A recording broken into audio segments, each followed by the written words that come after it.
Good afternoon. My name is Sheriff Warfield, and today we're going to conduct a neurological assessment, which will involve me putting my hands and/or a few objects on you at different points. Is that okay? Yes. Okay. So first, with the neurological assessment, you would actually assess the patient, and of course, he has facial symmetry. I don't know any drooping. He is dressed appropriately for occasion. His speech is clear. His posture is also erect. So we would note all of those things first to make sure that there are no physical deformities that we can see.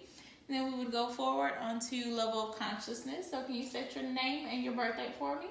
My name is DeAndre Kane. Birthday is 01/01/1990. Can you tell me where you are right now? Florence, South Carolina. Can you tell me what year it is?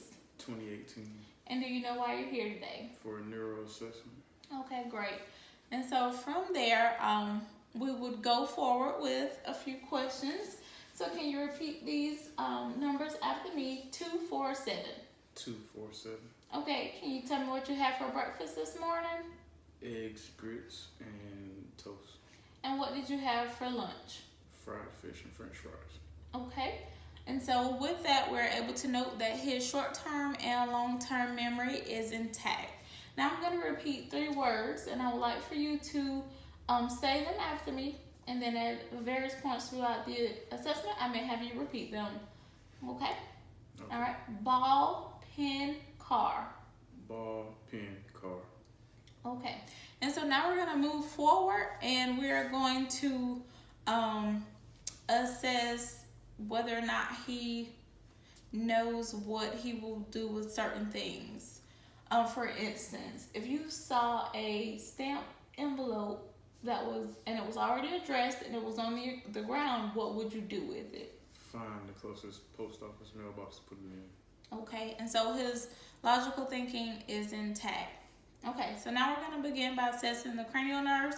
Cranial nerve 1 is olfactory, and with that we assess one's ability to smell, taste, their ability to touch, and things like that. So we are going to begin with cranial nerve number 2, which is the optic nerve, which is the ability to see.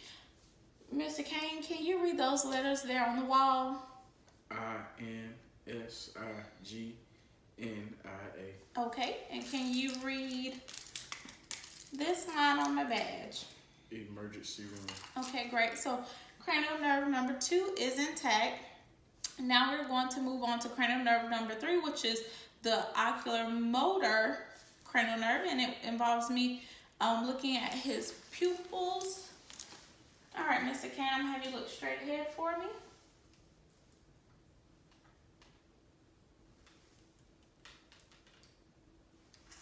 Okay, and his pupils are 3+ and brisk, and they react appropriately to light. Now we're going to assess cranial nerves 3, 4, and 6, which is ocular motor, trochlear, and abducens, by assessing the 6 cardinal gazes. Mr. Kane, please follow my pen.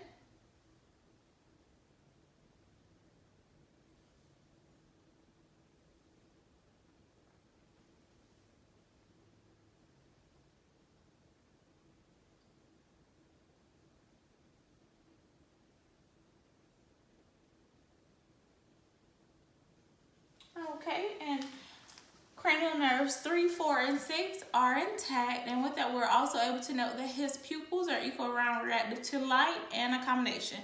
Now we're going to assess cranial nerve number 5, which is trigeminal. With the trigeminal cranial nerve, we're going to test his ability to be able to feel sharp, dull, and light touch. Okay, Mr. Kane, can I have you close your eyes? And I'm going to have you tell me and be very specific where you feel me touching you, okay? Okay. Left cheek. Forehead. Right cheek. Chin.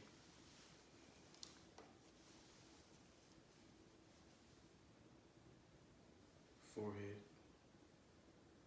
Left cheek. Chin. Right cheek.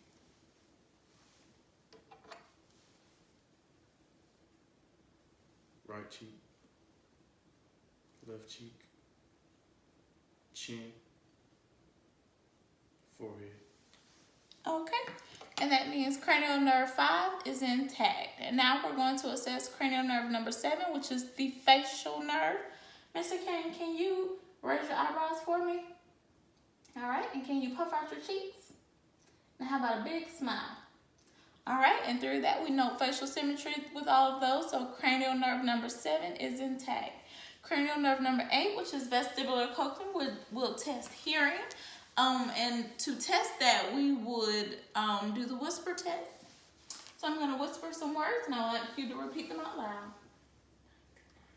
99. Okay. Yellow car. All right.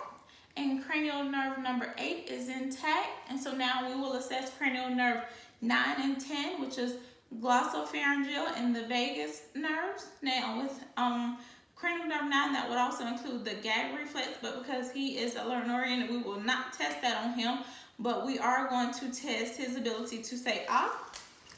Mr. Kane, please say ah. All right.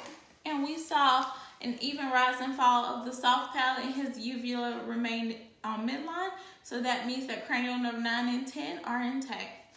Cranial nerve number 11 is the accessory nerve, and that will involve a few tests. So, Mr. Kane, I'm going to have you shrug your shoulders against my hands.